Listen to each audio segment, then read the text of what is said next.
Почитувани, на почетокот од денешната пресконференција сакам да упатам јавна благодарност до советничката група на ВМРО-ДПМН за промоцијата што ја прават на општина Струмица и на комуналното претпријатие Комуналец. Со секоја така наречена пресконференција само го потврдуваат нивното успешно работење, затоа што цело лето се занимаваат и ја малтретираат јавноста само со диви депонии кои можеби претходно сами ги создаваат само за да се појават во јавност. Очигледно нема за што друго да се фатат, па дивите депонии им стана омилена тема.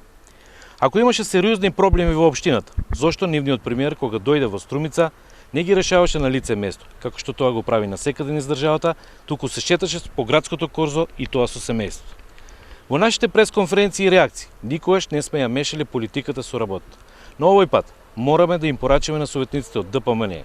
Доста е, државата се распаѓа благодарение на вашата партија, а вие цело лето шетате по диви депонии.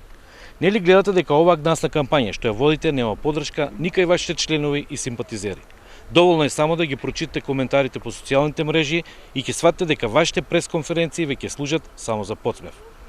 И сега додека тие ја најдат следната депонија за да се сликат до неа, ние ќе ги потсетиме на вистинските проблеми кои со години не ги решава нивната влада. Еве, се наоѓаме на река Струмица во Дабиле.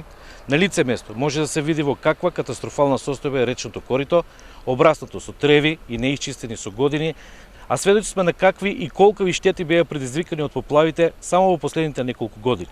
И тие не ја беа доволно владата да си ја заврши обврската, да го исчисти речното корито. Наместо да ги спречи поплавите, таа повеќе милува да ги користи последиците во својот популизам. После секоја поплава само се шетат, сликат и глумат сочувство со народот, потоа заминуваат и забораваат на дадените ветувања. Да ги потсетиме граѓаните дека чистењето на речните корита и главната каналска мрежа е обврска на владата, а не на општината. Таа дури се фалеше дека има и акцијски план, но очигледно Струмица ја нема во него. Тоа што по секоја поплава први на терен се градоначалникот Заев, службите на општината и Комуналец, значи дека вистински се грижат за своите жители. Затоа денеска апелираме до советничката група на ДПМН да престане да се занимава со диви депонии, туку да ја потсети нејзината влада да ги исчисти речните корита во општина Струмица. Им даваме предлог речните корита нека бидат следната дестинација во нивната спин авантура низ општината.